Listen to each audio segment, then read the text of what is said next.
হাত নিব বিনা যন্ত্র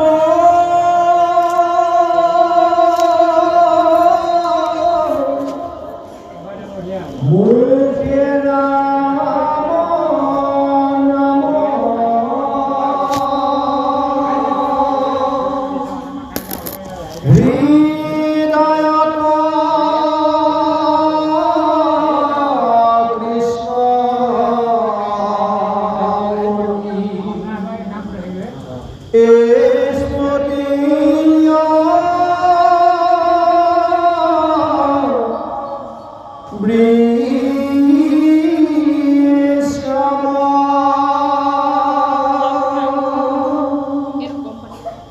প্রেমে দৈব শিবয়াতি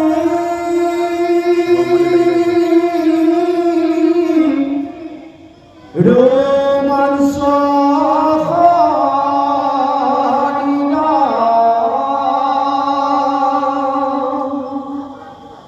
ধারায় সন্তে আসব নয়ন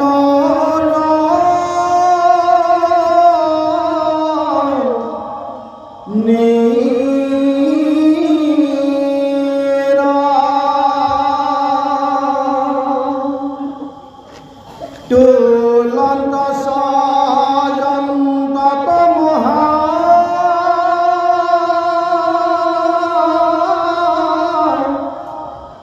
হরিণ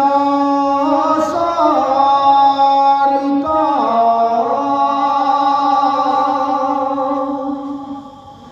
নারদ দেখি ব্যাস রেখি হস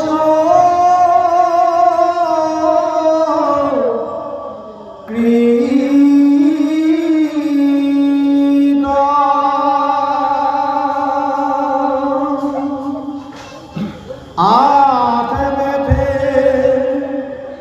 অটিলা ধরি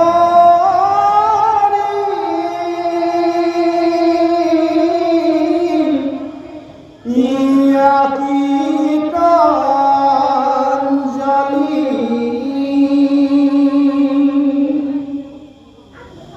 পরম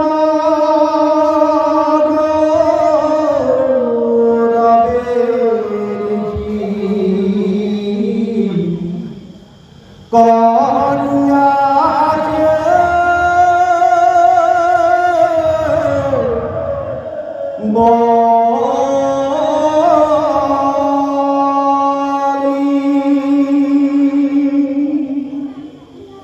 দিলাম দয়াখন আমি আনি বহিবার করে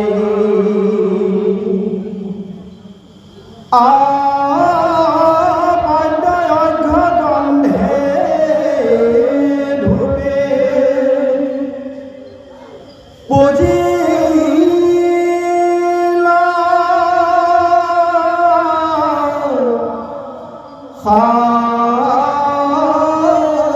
সাদরে প্রাণীপতে পুষিলা কুশল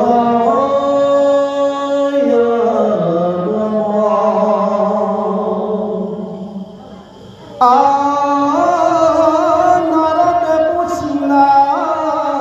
পাশে ব্যাস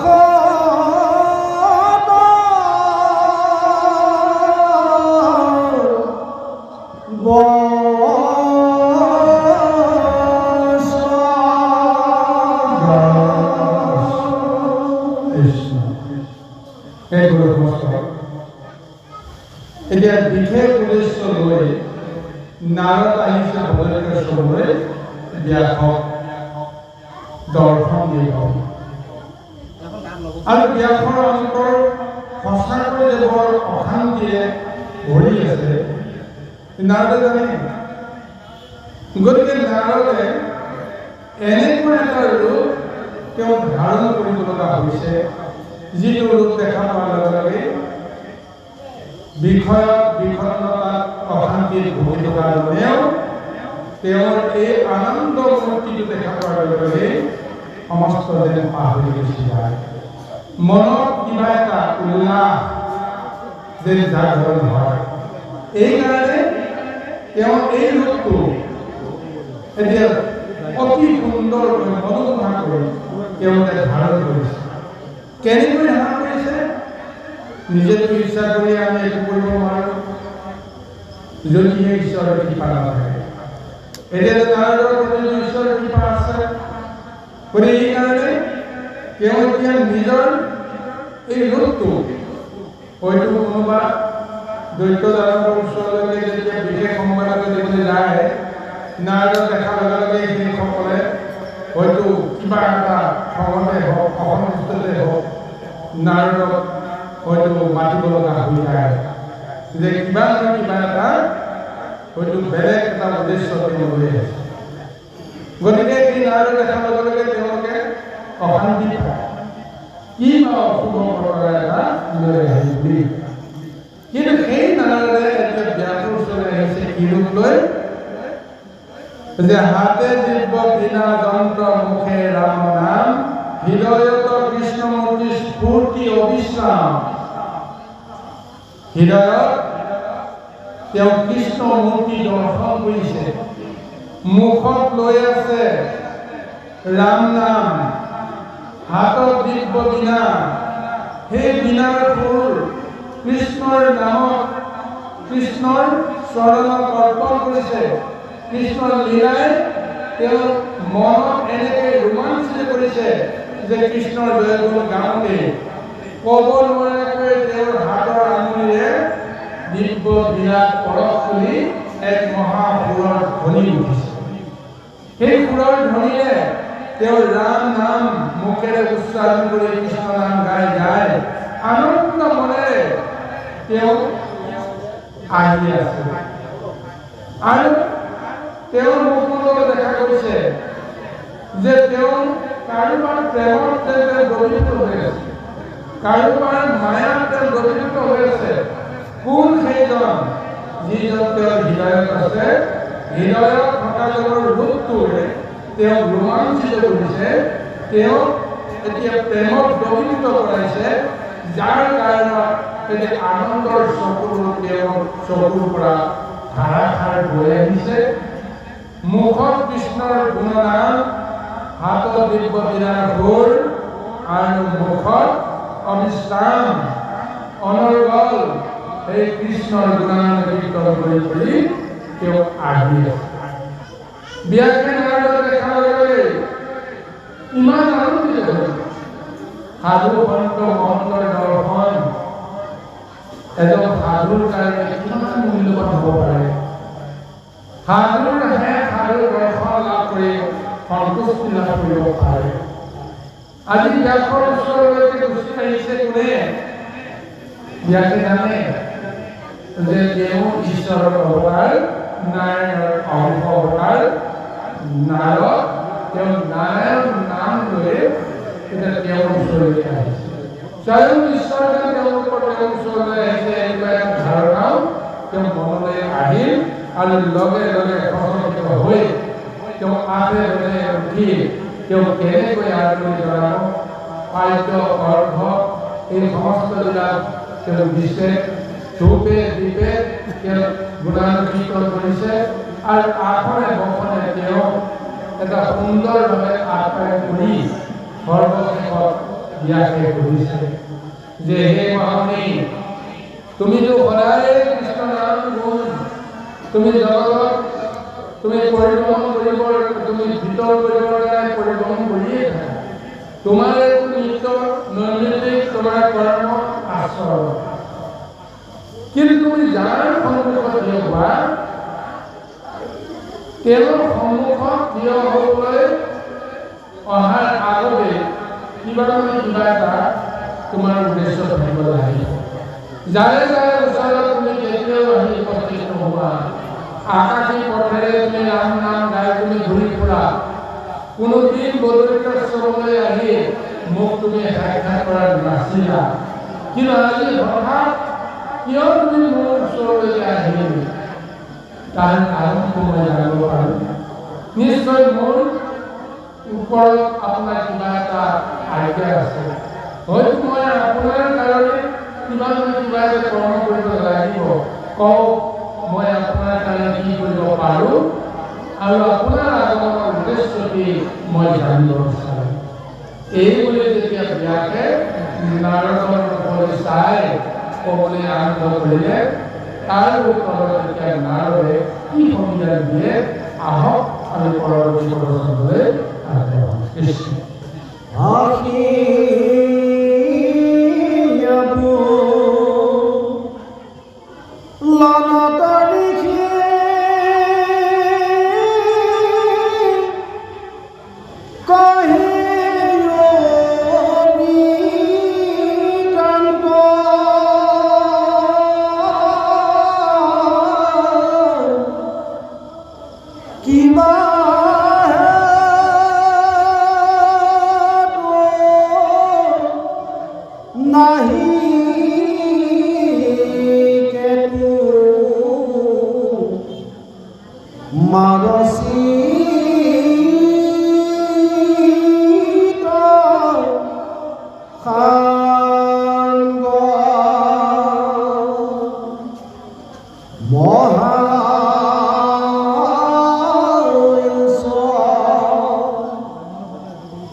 কিন্তু প্ৰথমতে মই জানিব লাগিব যে তোমাৰ মুখত কিবা এটা দুখৰ চিন দেখিছোঁ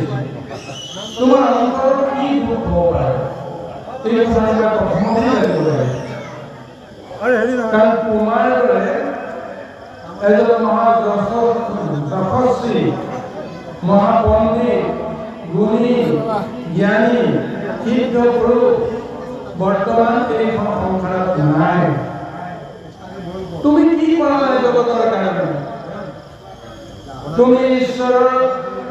জানিবৰ কাৰণে বুজিবৰ কাৰণে তুমি 14 শাস্ত্ৰ ৰচনা কৰিলা, 4 বেদ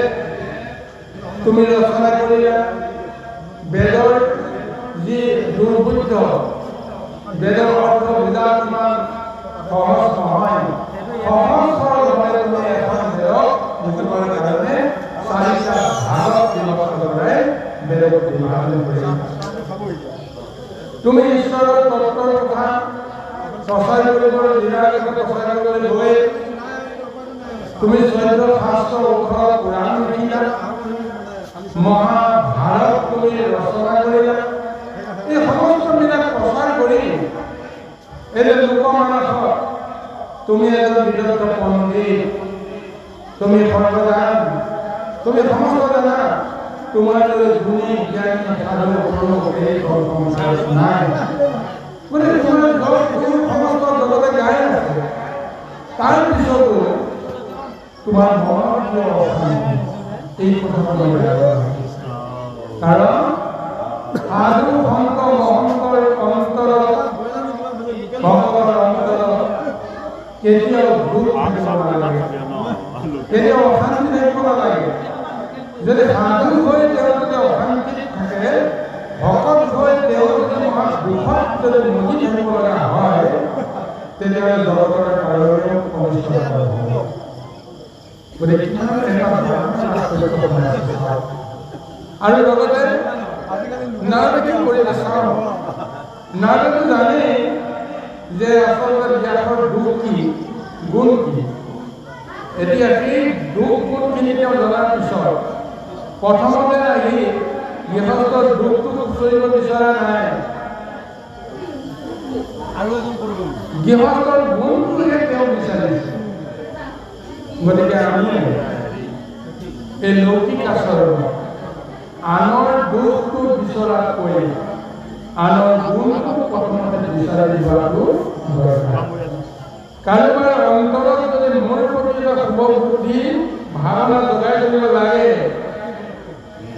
তেতিয়াহ'লে সেইজনে হৃদয়ত যিমানখিনি তেওঁৰ গুণ আৰু দুখ লৈ আছে, তুমি দুখখিনি কাটি কৰি প্ৰথমতে গুণখিনি প্ৰথমতে বিচাৰি গুণখিনি তেওঁক সন্ধান দিয়াটো দৰকাৰ। গৃহস্থৰ ঘৰলৈ গ'লে গৃহস্থই ভাল পোৱা কথা এটা যদি মই নকওঁ, প্ৰথমতে গৃহস্থই জানো আমাক সন্মান সহকাৰে আচৰণ কৰিব লাগিব? নাৰদে আজি এই কথাখিনি কৈছে। যদিও নাৰদে প্ৰথম অৱস্থাত তেওঁ এয়া ব্যাসৰ গুণ আৰু যশ কৰি কৈছে, কিন্তু মনে মনে তেওঁ চিন্তা কৰিছে প্ৰকৃততে এইবিলাক গুণ আৰু যশ হ'ব কিমান নহয় কিবা এটা ইয়াত। গতিকে আজি নাৰদে ব্যাসক কৈছে যে তোমাৰ সমান গুণী জ্ঞানী কোনো গুৰু এইখন সংসাৰত নাই, তথাপিও তোমাৰ মনত যিহেতু এইটো প্ৰথমতে জানি লওঁ, তুমি কোৱা তাৰপিছতহে মই মোৰ উদ্দেশ্যৰ ভাৰ নিশ্চয় কওঁ। ইয়াৰ উত্তৰত ব্যাসে কি সমিধান দিয়ে আহক পৰৱৰ্তী প্ৰশ্নলৈ।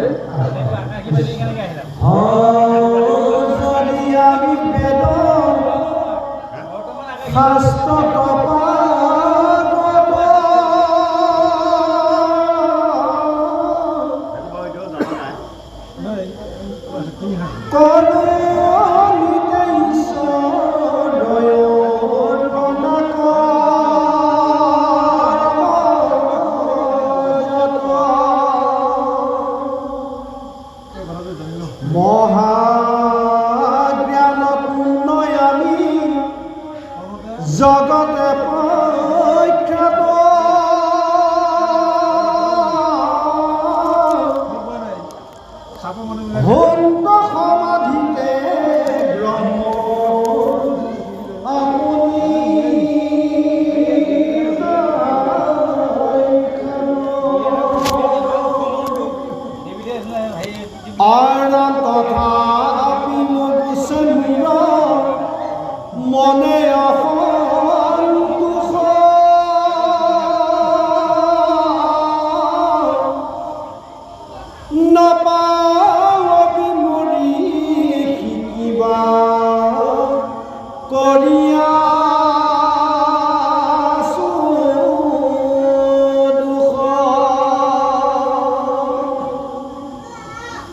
আপুনি অগাধ বুদ্ধি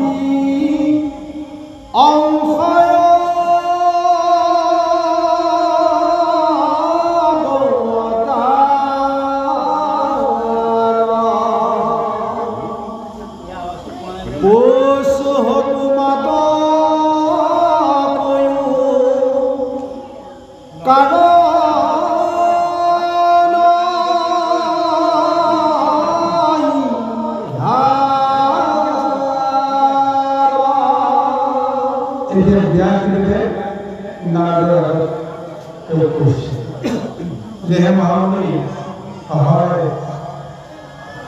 যে আপুনি কোৱা মতে মই হয়তো সৰ্বশাস্ত্ৰত মই পাৰদৰ্শ হওঁ লোকসমূহে মোক লৈ যশ আৰু গুণ সমস্তে গায় এইটো সত্য আৰু আপুনি কোৱাৰ দৰে মই যেতিয়া ধ্যানত সমাধি যেতিয়া মই বহো স্বয়ং ব্ৰহ্মপুৰুষৰ লগত মোৰ সম্বন্ধ হৈ যায় সেই ব্ৰহ্মপুৰুষ সাক্ষাৎ কৰি তেওঁৰ লগত মই কথা পাতোঁ মোৰ লগত তেওঁ কথা পাতে মই তেওঁৰ লগত কথা পাতোঁ এই শক্তিও মোৰ আছে কিন্তু তাৰ পিছতো মই বুজিব পৰা নাই যে আচলতে মোৰ অন্তৰত কিবা এটা দুখ হৈ আছে কিহৰ দুখ মই বুজি পোৱা নাই মই কিবা এটা ভুল কৰিলোঁ এনেকুৱা এটা ভাৱনা যেন মোৰ মাজে মাজে আহে গতিকে মোৰ দুখৰ কাৰণে মই এতিয়া বুজি পোৱা নাই কিন্তু সেই দেৱতী তুমিতো ভগৱন্তৰে এজন অংশ অৱতাৰ তুমি সৰ্বজান তুমি সমস্ত অন্তৰৰ কথা জানা তুমি অন্তৰ্যামী বুলি মই তোমাৰ চৰণতে শৰণ ল'লো কিহৰ কাৰণে মোৰ অন্তৰত ইমান দুখ কিহৰ কাৰণে মই ইমান অশান্তিত আছো এই কথাটো তুমি মোক ভেদ কৰিব পাৰিবা মই মোৰ দুখটো মই বুজিব পৰা নাই মোৰ দুখটো তুমিয়ে মোক নিশ্চয় দেখুৱাই দিব লাগিব গতিকে তোমাৰ চৰণত মই শৰণাপন্ন হ'লো মোৰ দুখৰ কাৰণ তুমি চাওক গুৰু নমস্কাৰ ই এক আধ্যাত্মিক তত্ত্ব আমালৈ আগবাঢ়িছে ময়ে মোৰ নিজৰ গুণ আৰু দুখটো মই চিনি নাপাওঁ মই মোৰ দুখ গুণটো বিচাৰি মই এতিয়া আনৰ ওচৰত গৈ তেনেকৈ আশ্ৰয় ল'ব হ'ল কাৰ ওচৰত আশ্ৰয় ল'লোঁ ঈশ্বৰ পুৰুষৰ ওচৰত আশ্ৰয় ল'লোঁ এজন মহাভক্তৰ আশ্ৰয় ল'লোঁ আৰু সেইজনেহে ক'ব পাৰে মই দুখী মোৰ গুণ যেতিয়ালৈকে মই বিষয়ত যেতিয়া আবদ্ধ থাকোঁ তেতিয়ালৈকে গুণ আৰু দুখৰ যিটো জ্ঞান এই জ্ঞানটো সৰ্বক্ষণতে নাথাকে কোনোবা সময় আহে যে মই শুদ্ধ এই ধাৰণাটো আহিব আৰু কোনোবা সময়ত মই মোৰ এই শুদ্ধ ভাৱনাটো শুদ্ধ বুলি মই ভাবিব লোকে যদি বেয়া বুলি ক'ব মায়াৰ লগত যেতিয়া মোৰ সম্বন্ধ হৈ থাকে মই নিজে বিচলিত হৈ পৰিব লগা ব্যাঘেন মহাদেশীয়ে মহামুনিয়ে নিজৰ দুখটো এনে বিচাৰি পোৱা নাই কিয় তেওঁ যি কৰ্ম কৰি আছে মায়া সংসাৰ থাকি কৰ্ম কৰিব লগা হৈছে এইটো কাৰণতে তেওঁ ভুগিছে এইটো কাৰণতে তেওঁ ভুল কৰাই দিছে এতিয়া সেই ভুলটো এতিয়া স্বয়ং গুৰু ৰূপত উপবিষ্ট হৈ নাৰদে এতিয়া দেখুৱাই দিব বিচাৰিছে কাৰণ নাৰদক সুধিলে যেতিয়া কোৱা মোৰ আচল দুখটো কি এতিয়া সুযোগটো পায় এতিয়া নাৰদে তেওঁৰ দুখটো নিশ্চয় আনিবলৈ দিব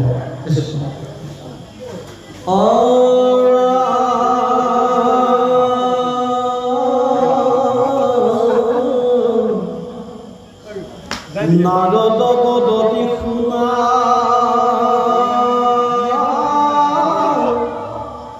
মহামুনি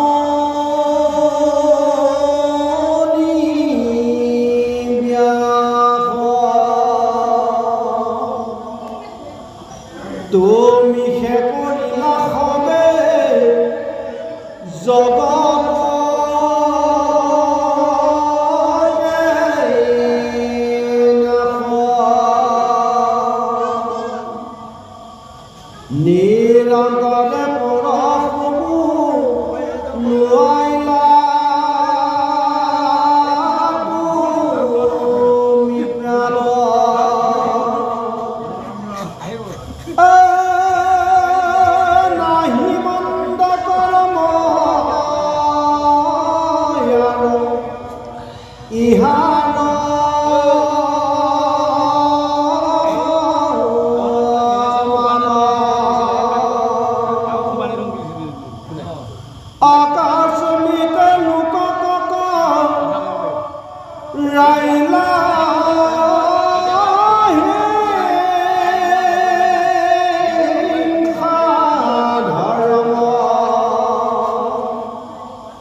ধর্ম না দেব বুঝে পুণ্য হয় ভৈলে দুনার না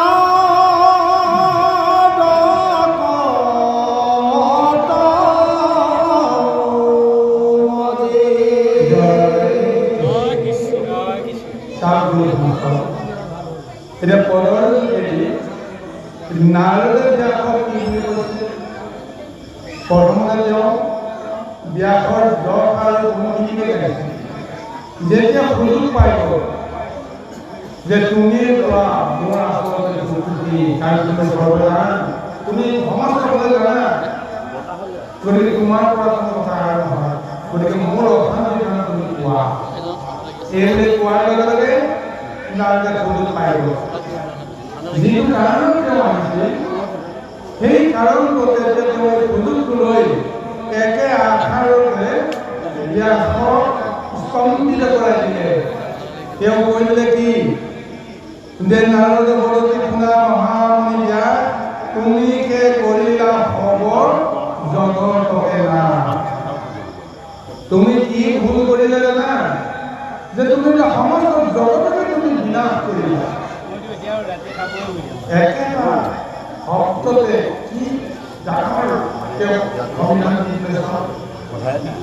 বিয়াকে ভবা নাছিল যে মই জগতৰ উপকাৰহে কৰিছো ইমান দিনে নাৰদে কৈছে নাই নহয় তুমি সমস্ত জগতক উপকাৰ কৰাৰ বিপৰীতে তুমি সৰ্বনাশ কৰিলা কি সৰ্বনাশ কৰিলা যে নিৰন্তৰে পশুৰ গোৱাইলা তুমি প্ৰাণ নাহি মন্দ কৰ্ম আৰু সমান তোমাৰ দুখটো কি তুমি পূজা সেৱা বিধি ব্যৱস্থাখিনি তুমি প্ৰদান কৰি দিলা তাৰ বিনিময়ত বলি বিধানৰ জৰিয়তে নানা জীৱক বধ কৰাৰ যিটো ব্যৱস্থা তুমি নীতিগতভাৱে প্ৰচাৰ কৰিলা গতিকে অকস্মাতে লোকক কৰাইলে হিংসা কৰাৰ নুবুজিলা তুমি বেদৰ তত্ত্ব মৰ্ম বেদৰ যি আচল তত্ত্ব তুমি বুজি নাপালা এক বেদক তুমি বুজি নোপোৱা কাৰণত চাৰিটা ভাগত যেতিয়া ভগাই দিলা বেদৰ তত্ত্ব হেৰাই গ'ল জগতে বুজিলে কি যে স্বৰ্গ লাভৰ কাৰণে বিষয় সুখৰ কাৰণে নানা দেৱতাক পুজিব লাগে বলি বিধান দিব লাগে বলি বিধানৰ নামত জীৱ জন্তু পশু পক্ষী দেৱতাৰ সকলক উৎসৰ্গা কৰি বলি বিধান দিব লাগে অৰ্থাৎ নানা জীৱ হত্যা কৰা হিংসা কৰাৰ এটা ৰাস্তা তুমি খুলি দিলা গতিকে এইটোৱে সমগ্ৰ জগতক অনৰ্থ কৰিব অনৰ্থ কৰিছে গতিকে তুমি কিমান ধ্বংস কৰ্ম কৰিলা তুমি নিজে সেইটো কৰ্ম কৰিলা নুবুজিলা তুমি বেদৰ তত্ত্ব মৰ্ম গৰিহিত কৰ্মক কৰিলা ধৰ্ম বুলি তোমাৰ বচনে লোক নাশী হ'ব তোমাৰ কথা মতে এটা গোটেই জগতখন এটা ধ্বংসৰ ৰাস্তালৈকে গৈ আছে তুমিও তাৰ তত্ত্বটো নাপালা স্বভাৱে লম্পট বিষয়ক অনুৰাগ স্বৰ্গ পাইব বুলি ৰংগে কাটে সংসাৰ বিষয়ত মত হৈ থকা চঞ্চলমতী জীৱবিলাকে দৰসকলে সেই বিষয় ভোগ কৰিবৰ কাৰণে সুখ কৰিবৰ কাৰণে স্বৰ্গ পাবৰ কাৰণে আনন্দ মনেৰে বলি বিধান দিছে হংস চাগ বা অন্যান্য জীৱ জন্তুক বলি দিয়া বধ কৰাটো এটা সাধাৰণ কথা বুলি মানি লৈছে অৰ্থাৎ হিংসা কৰ্ম বৃত্তিটো তুমি প্ৰৱৰ্তন কৰি দিলা কলৈ নানা হিংসা কৰ্ম নানা দেৱক বোলে পুণ্য কৰিও ভৰিলে বোলে নৰকত মনে গতিকে এনেদৰে তুমি পুণ্য অৰ্জন কৰিবৰ কাৰণে দেৱতাক যোজনা কৰিবলৈ ক'লা নিজে দেৱতাৰ আশীষ লৈ বিষয়ক সমূহ কৰিবলৈ কাৰণে সকলোৱে বাঞ্ছা কৰে তাৰ কাৰণে এই ব্যৱস্থা কৰা আচলতে গোটেই জগতখন ধ্বংসৰ মুখলৈ গৈ আছে। তাৰ ফলত কি হ'ল স্বভাৱতে তুমি শান্ত সন্ত মহন্ত লোক তুমি কেতিয়াও আনৰ অধিক চিন্তা কৰিব নোৱাৰা আনৰ হীন হওক বুলি তুমি কৰ্মটো কৰিলা কিন্তু কৰ্মটো যে কিমান কিবা এটা বেয়া হ'ল তোমাৰ অন্তৰত মাই কৈ আছে যে মই কিবা এটা ভুল কৰিলোঁ কি ভুল কৰিলোঁ এই চিন্তাটো কোনে কৰে যাৰ সৎ এটা চিন্তা থাকে সৎ এটা আচৰণ থাকে সেইজনে নিজৰ ভুলটো বিচাৰিবৰ কাৰণে প্ৰযত্ন কৰে গতিকে আজি তোমাৰ অন্তৰত মাই কৈ আছে তুমি যিটো ব্যৱস্থা কৰিলা সেইটো ব্যৱস্থাই জগতৰ উপকাৰ নহয় গতিকে এইকাৰণে তোমাৰ মন অশান্তি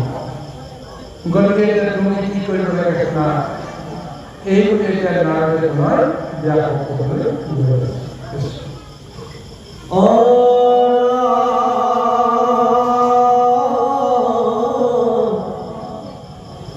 যদি জ্ঞানী গণে তাকো কৰে নিবাৰ আৰু তাৰ বাক্য কম মানে বুজাও বোলয় পালন কৰি বচন ব্যাসতয়াধিক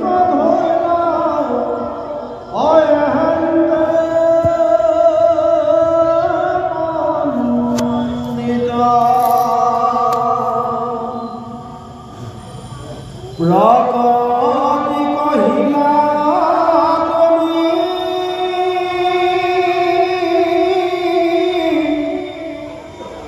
আনহে ধৰ্মক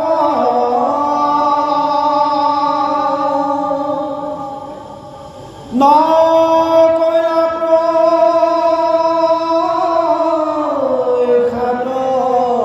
কৰি কৃষ্ণ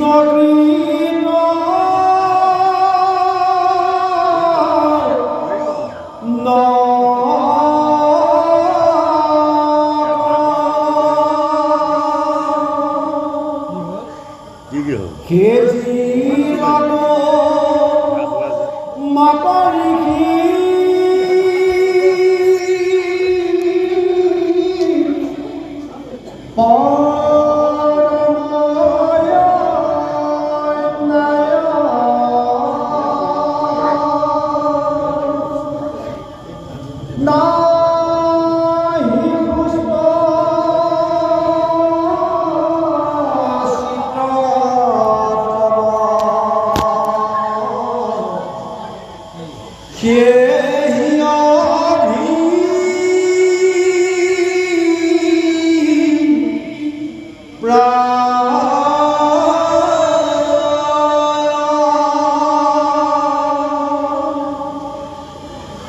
মোৰ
নাৰদে পুনৰ কৰিছে দেখো তুমি আজি জগতক এনেকৈ ৰাস্তালৈ লৈ গলা যিসকল বিষয়ী তেওঁলোকে ধ্বংসৰ মুখলৈ গৈ আছে কিন্তু যিসকল সাধু সন্ত মহন্ত পণ্ডিত এইসকলে তোমাৰ এই সৃষ্টিৰ আজি তেওঁলোকে যদি পৰ্যবেক্ষণ কৰিছে বিশ্লেষণ কৰিছে তেতিয়াহ'লে তেওঁলোকে জানিছে যে আচলতে তোমাৰ এই ৰাস্তাটোৱে জগতক অৱগাহ কৰিছে জগতক ভুল ৰাস্তাৰে তুমি লৈ গৈছা কিন্তু এই বুলি কোনোবাই যদি বিগতলৈ গালি যদি বুজিছে তেওঁলোকে ক'ব নোৱাৰে তেওঁলোকে কাকো বাধা নোৱাৰে যে বিয়াকে যে বিধান হলে তোমালোকে পূজা কৰিবা বলি দিবা জীৱ হিংসা কৰিবা এনেদৰে ক'লে তেওঁলোকে ওলোটাই যিসকলে ধৰে যে ব্যাসত কৰি মহাপণ্ডিত কোনো নলয় বিয়াকে যি বিধান দিছে সেই ব্যাসৰ বিধানত ভুল ধৰিলেও কোন এনেকৈ যদি কোনোবাই তেওঁ ওলোটাই ক'বলৈ ধৰে যদি তেওঁ সাধুময় সংগঠন ভংগ হয় তেতিয়াহ'লে আনৰ পৰা অপমানিত হ'বৰ কাৰণে তেওঁ কোনো বাক্য বচন পাৰাপত্ৰ প্ৰয়োগ নকৰে গতিকে তেওঁ মৌন হৈ থাকিব লগা হ'ব গতিকে সাধু সন্ত মহন্তসকলেও আজি মুখমুখি হৈ গ'ল কাৰণ তোমাৰ যশ আৰু কীৰ্তিয়ে সমস্তকে বোলে ডুবাই পেলাইছে তোমাতকৈ কোনো গুণী নহয় তোমাতকৈ কোনো মানে যশ কীৰ্তি অৰ্জন কৰা কোনো নাই যাৰ কাৰণে আজি এই সাধু সন্ত মহন্তসকলে মনে মনে থাকিব লগা হৈছে গতিকে এইকাৰণে তেওঁ কৈছে যে বোলৈ উপলম্ব কৰি বচন খণ্ডিত ব্যাসত অধিক হৈল এহেন্দ্ৰ পণ্ডিত প্ৰকৃতি কহিলা তুমি অনেকে ধৰ্ম নকৰিলা প্ৰখ্যাত কৰি কৃষ্ণ কীৰ্তন তুমি এনে বিষয়ে ধৰ্ম তুমি প্ৰচাৰ কৰি দিলা প্ৰৱৰ্তন কৰি দিলা কিন্তু কৃষ্ণৰ কথা কৃষ্ণৰ কীৰ্তন কৰিবৰ কাৰণে তুমি একোৱেই ব্যৱস্থা নকৰিলা গতিকে মোৰ উপদেশ মতে যে তুমি গোবিন্দৰ গুণগান কীৰ্তন প্ৰচাৰ কৰিব লাগে গতিকে গোবিন্দৰ নাম কীৰ্তন প্ৰচাৰ কৰিলে শ্ৰৱণ কীৰ্তন কৰা মাত্ৰকে কি হৈ যায় সমস্তৰে মনৰ মলিনতাবিলাক দূৰ হৈ যাব অশান্তিবিলাক দূৰ হৈ যাব গতিকে মোৰ বিশ্বাস তুমি যদি ঈশ্বৰৰ গুণগান কীৰ্তন কৰিবৰ কাৰণে মহাভাগৱত শাস্ত্ৰ তুমি জগতক উপহাৰ দিয়া তেতিয়া তোমাৰ মনৰ পৰা এই অশান্তিবিলাক দূৰ হৈ যাব এয়া স্বয়ং আজি ব্যাসদেৱক কৈ আছে নাৰদ গতিকে চাওক এইখিনিতে আমি আধ্যাত্মিকভাৱে দুটামান কথা ভাবিব লাগে সংবাদ চলি আছে ব্যাস আৰু নাৰদ বিষয় সংসাৰ তেওঁলোকক পৰিচয় দিছে কি বুলি নাৰদ হ'ল ব্ৰহ্মাৰ সন্তান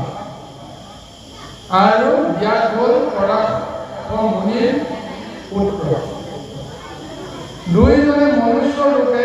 বা সংসাৰত নৰৰূপে তেওঁলোকে এটা লীলা কৰিছে গতিকে তেওঁলোকে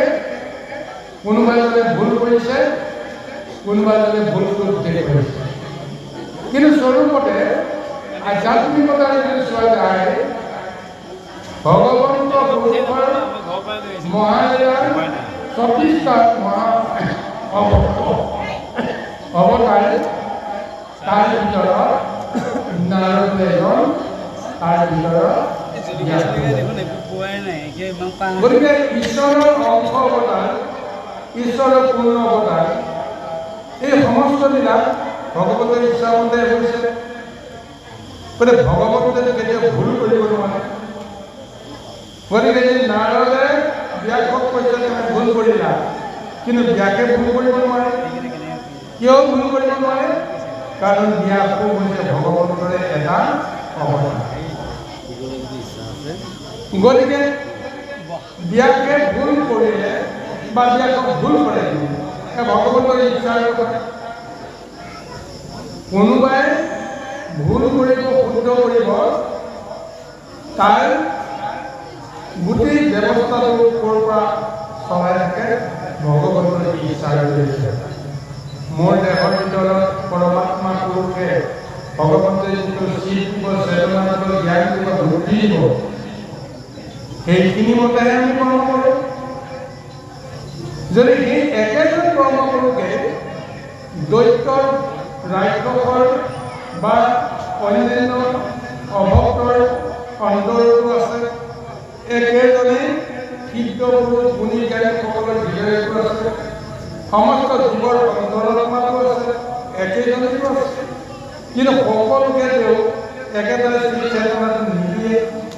গতিকে যাক যিটো চেতনা দিলে তেওঁ নিৰাকৰণ কৰিবলৈ সফল হ'ব, সেইমতে তেওঁ কৰি আছে। এতিয়া ভগৱন্ত হৈ ব্যাসৰূপত ভুল কৰিলে,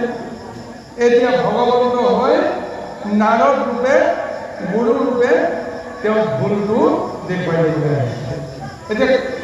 গোটেই ব্যৱস্থাটো এতিয়া আহিছে ক'ৰ পৰা? এতিয়া নাৰদে ক'লে, তুমি ভগৱন্তৰ গুণগান কীৰ্তন প্ৰচাৰ কৰা। ভগৱন্তৰ গুণগান প্ৰচাৰ কৰাৰ লগে লগে সেই গুণগান কীৰ্তনে সমস্ত জগতক মহাশুদ্ধ কৰিব। সেই ভগৱন্তৰ নামে মনৰ অশান্তি দূৰ কৰিব। তুমি এই কৰ্মটো কৰা। গতিকে সেই একেজনে আজি পূৰ্ণ ব্ৰহ্মৰূপী সেই শক্তিটো প্ৰচাৰ কৰিবলৈ কাৰণে যে ব্যাসক তেওঁ উপদেশ দিছে। হয় যে ভাগৱতৰ জন্মৰ কথাৰ লগতে সম্বন্ধ আছে। সত্য যুগতে এই মহাভাগৱত ব্ৰহ্মাৰ পৰা নাৰদে আছে। সত্য যুগৰ পৰা এই মহাভাগৱত জগতৰ কোনোৱে লাভ কৰা নাছিল। কেৱল নাৰদে নাৰায়ণ নাৰায়ণ নামটো প্ৰচাৰ কৰি নাৰায়ণ বা ভগৱন্তৰ তত্ত্বটোহে প্ৰচাৰ কৰিছে। কাকো তেওঁ কিন্তু এই মহাভাগৱতৰ ৰূপ, ৰস, গুণ, স্পৰ্শ তত্ত্বসমূহ কাকো তেওঁ জ্ঞান নাই। তেতা যুগ গুচি গ'ল, সত্য যুগটো গ'লেই তেতা যুগ গুচি গ'ল। দাপৰ যুগটো এতিয়া শেষ হওঁ অৱস্থা। এনেকুৱা এটা সময়তহে এই মহাভাগৱত আজি ব্যাসৰূপত